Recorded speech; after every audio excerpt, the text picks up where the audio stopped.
lovely view of nature. Good morning, my lovelies, and welcome to quite a pleasant Saturday morning. I hope you're all well.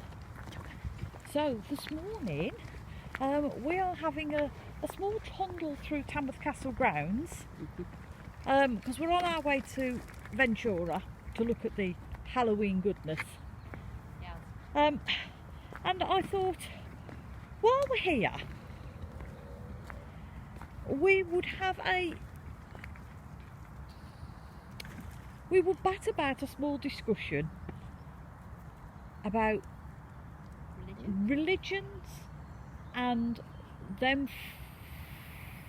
forcing it onto us. Forcing's not the right word, but you know what I mean. So, Same connotations.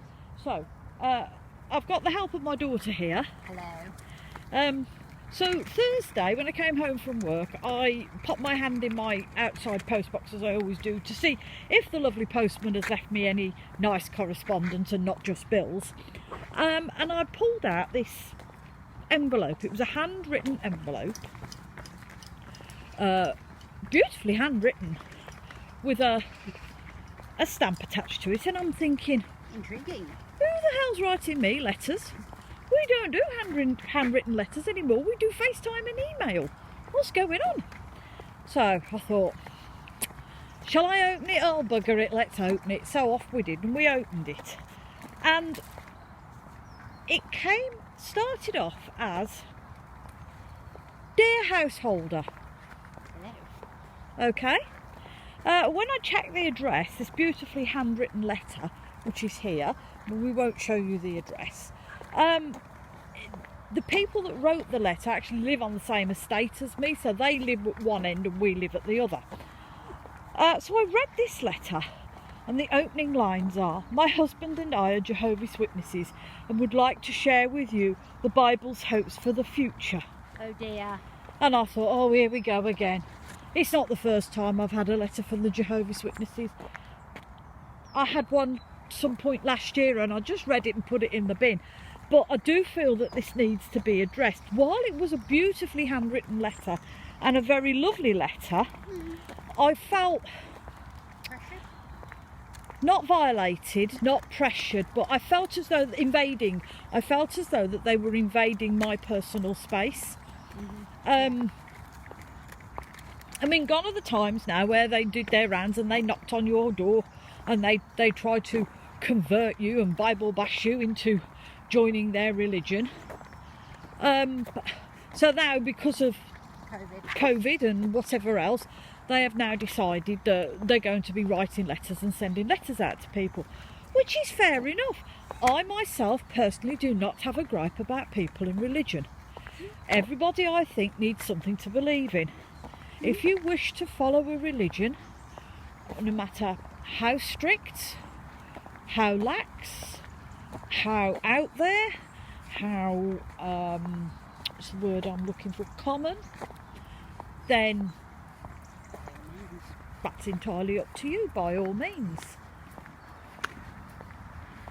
But I don't agree with people and or religions knocking on doors, stopping people in town, sending them correspondence. Excuse me, I'm going to sneeze, lovely, bear with. Excuse me. Bless you. In the hope of converting more souls for their cause. To me, I find religions to be stifling. I find them to be very boxy, very do as you're told, very you who has the first thing cast the first stone and all that.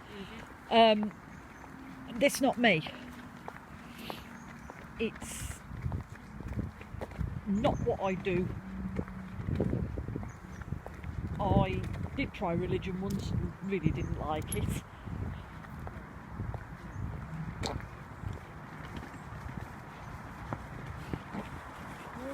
Morning. But each to your own. But some of the extracts just made me laugh. I mean, we've got one here that says, God converted and tried, nor does he himself by anyone. James 1 verse 13, New World Translation. Cafeteria Christians. Thank you, Gemma. She's picked up my favourite phrase, a cafeteria Christian. Those who wish to cherry pick from the Bible to suit their own wants and needs. And apparently he who is the wicked one, none other than Satan himself. I mean, I hate to tell these people, but the damn guy doesn't exist. How dare they? How dare they? That's my sugar daddy you're talking. So, excuse me while I get down this hill, otherwise I'm going to end up on my bum. So bear with momentarily. There we go. Right. So what was I saying?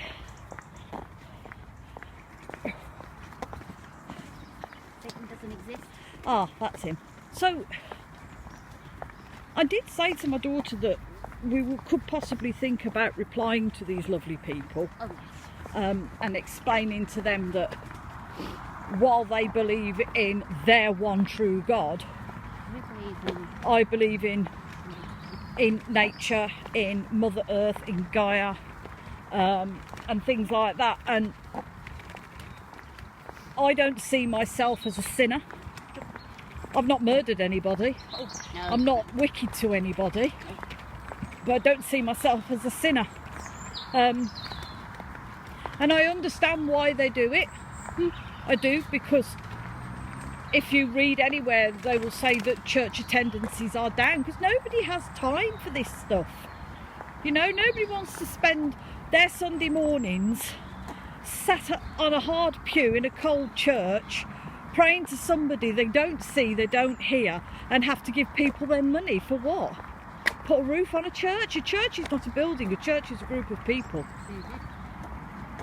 So yeah, I do understand why they do it, and I understand that, you know, you need more followers, you need to, you know, bolster your congregation for such wants and needs, and I know I've seen a very good fluffy boy over there, but to be honest with you, I won't be joining, for many reasons. Yeah. I do like my Samhain, and I do like birthdays. And especially Christmas. And I do love Yule. So no, I won't be joining them. But I just thought it would be an interesting topic to come out with, and to think, well, you know, they can't knock on doors anymore, they can't stop you in the street anymore. So now they've resorted into writing letters. And to be honest with you, it is not just the Jehovah's Witnesses that do it. I mean, I've been through the middle of Birmingham and I've been stopped by a Muslim gentleman who wished to convert me. I've been stopped by a Christian pastor who stopped me and wished to convert me. Believe me, it's going to take a lot of cookies and a lot of converting to get me to come over to that side. What are you wanting to say, Gemma? The Hare Krishnas, though. I would say the most exciting religious encounter I had was many years ago. Me and my daughter used to do zombie walks, and we used to raise money for the Children's Hospital in Birmingham. And the Hare Krishnas were in Birmingham one day while we were doing it. And they sang to us and we sang to them, and we danced and we sang all the way up New Street and all the way back down again. And it was lovely. It was such a lovely experience. That was fun! And that's the nicer side of religion. That's them accepting us and us accepting them. As weird as we looked at that time.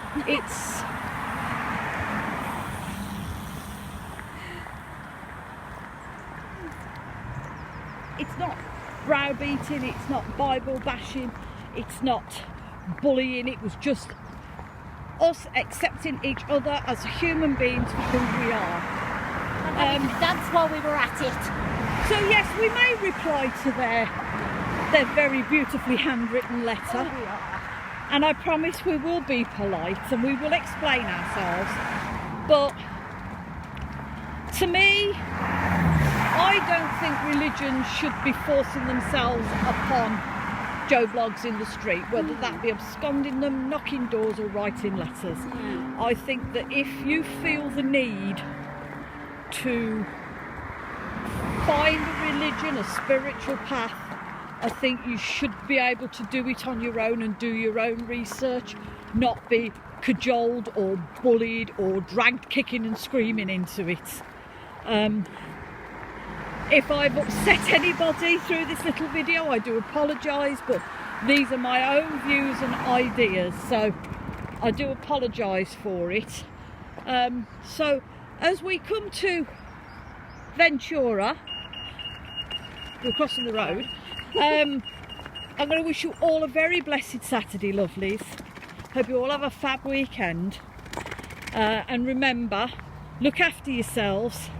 Please take care of one another, because you don't know what that person's going through. And as always, from myself and my glamorous assistant Gemma, Hello. I'm sending you much love and many blessings.